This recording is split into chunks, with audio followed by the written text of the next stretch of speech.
The U.S. is planning to send Patriot air defense missiles to Ukraine, U.S. media reports say.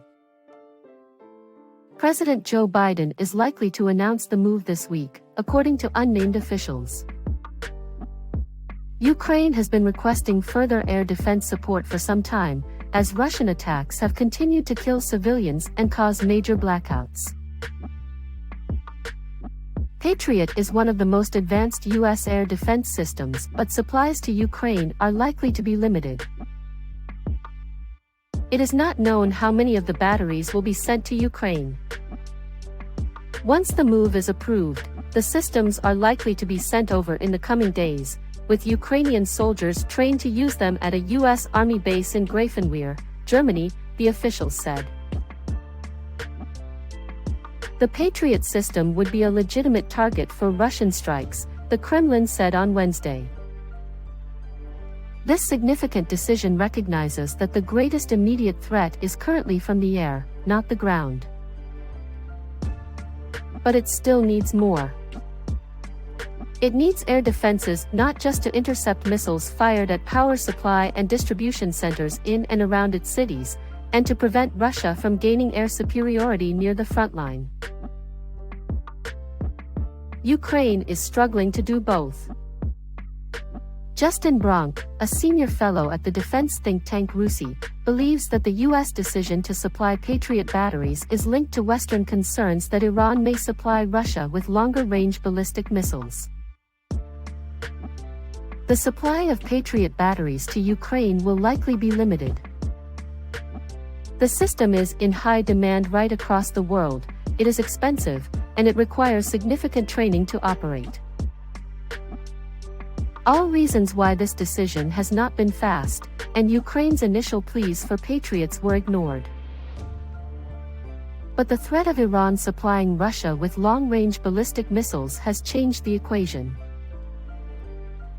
The news came as explosions rocked the Ukrainian capital Kyiv, in the latest of a steady stream of attacks by Russia.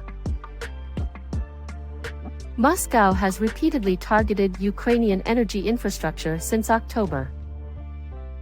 Ukraine has been asking the U.S. for more air defense support for months. The systems have been bought by more than a dozen countries since they came into use in the 1980s, and are in use by U.S. allies in the Pacific and Europe, as well as Saudi Arabia. The battery includes the missile launcher, a radar, command and control center, and other support vehicles, and needs a large team to operate and maintain it. You may also be interested in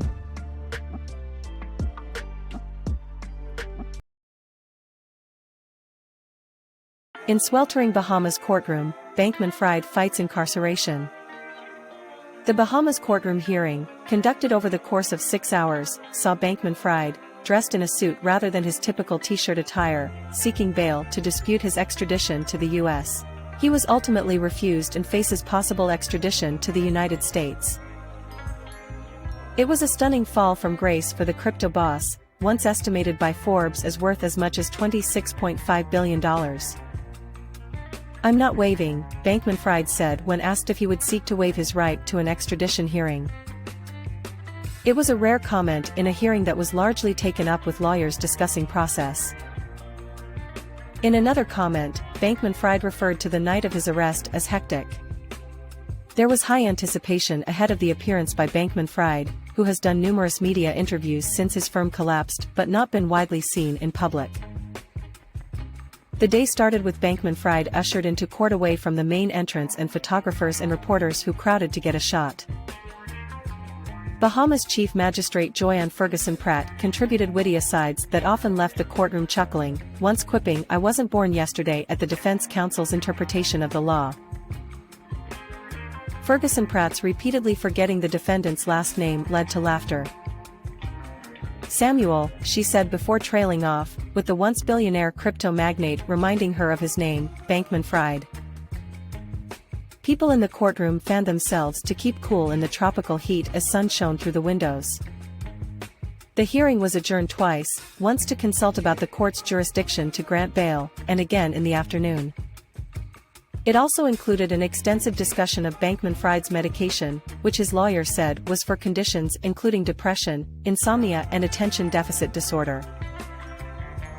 At the start of the proceedings, Bankman-Fried asked to change an Epsom patch, a medical strip applied to the skin that is used to treat adult depression. He asked to briefly leave the courtroom to take the medication. Bankman-Fried acknowledged that he had not taken his medications with him when he was arrested, which he attributed to having had a hectic night. His parents, Joseph Bankman and Barbara Fried, at times seemed frustrated with the arguments made by the prosecution, which described him as a flight risk. Bankman-Fried's defense counsel pointed out that Bankman-Fried had spent weeks in the Bahamas after his business collapsed without attempting to leave the country. At the end of the hearing, his head lowered, he hugged his parents. A van outside the court waited to take him away.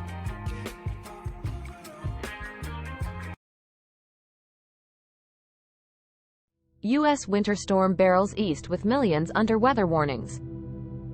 At least 2 people have died as a powerful winter storm moves east across the U.S., spawning tornadoes in southern states and coating others in snow. A young boy and his mother were killed in Louisiana when their home was destroyed by a tornado, police say. The huge storm also brought blizzard-like conditions to the Midwest, with roads and schools closed and some areas reporting 4 feet of snow.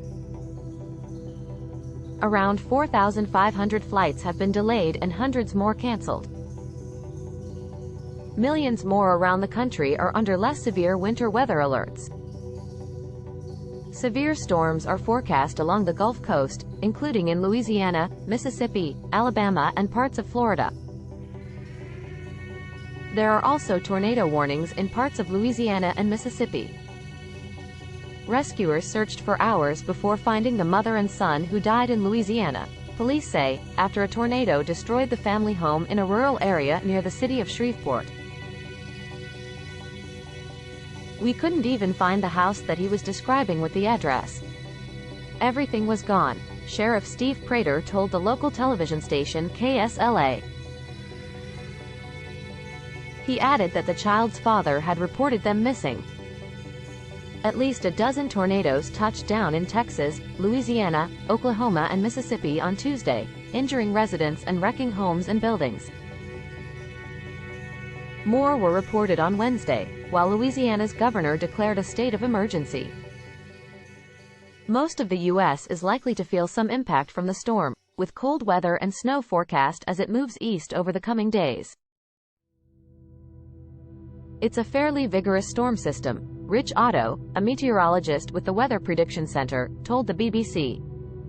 This one is a little larger than your average winter storm. The severe weather has caused hundreds of flight disruptions at Dallas-Fort Worth International Airport in Texas and Denver International Airport in Colorado over the past 2 days, according to FlightAware.com. The storm has also spilled into Canada, bringing heavy snow and high winds in the country's southern prairie region, including the provinces of Saskatchewan and Manitoba.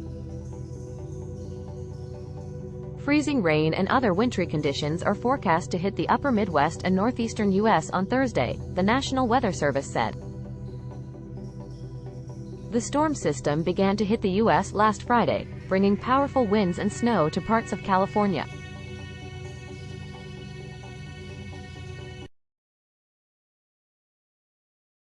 Twitter suspends account that tracked Elon Musk's private jet. Twitter has suspended accounts that track the locations of private airplanes, including one that tracked CEO Elon Musk's jet. Responding to a user on Wednesday, Musk said the accounts violated Twitter's doxing rules, meaning they revealed non-public personal information. Later in the day, Twitter accounts tracking the jets of Meta CEO Mark Zuckerberg and Amazon founder Jeff Bezos were also suspended. The Musk tracking account was created by 20-year-old Jack Sweeney, a Florida college student. Sweeney's personal Twitter account was also suspended Wednesday. Sweeney did not immediately respond to a request for comment. "Well, it appears that Elon Jet is suspended," Sweeney tweeted earlier Wednesday before the suspension. Other social media accounts created by Sweeney tracking Musk's jet, including ones on Instagram and Telegram, remain active. Specialized receivers are able to track an aircraft's International Civil Aviation Organization address when the aircraft is in flight. A community of users of these receivers has formed to track aircraft across the world. Sweeney has told CNBC he started the Twitter account in June 2020 because he was a fan of Musk's work at the business mogul's Tesla and SpaceX companies. "Even now, my dream car is definitely a Tesla," Sweeney said. He also told CNBC that Musk had previously offered to pay him $5,000 to take down the account because it was a safety risk. Eventually, the last message from him was, "It doesn't feel right to take this down," Sweeney said. Even as Musk has touted his commitment to free speech since acquiring Twitter for $44 billion in October, including reinstating accounts associated with the QAnon movement and other far-right accounts. Yet internally, he's removed critics of his policies from the company.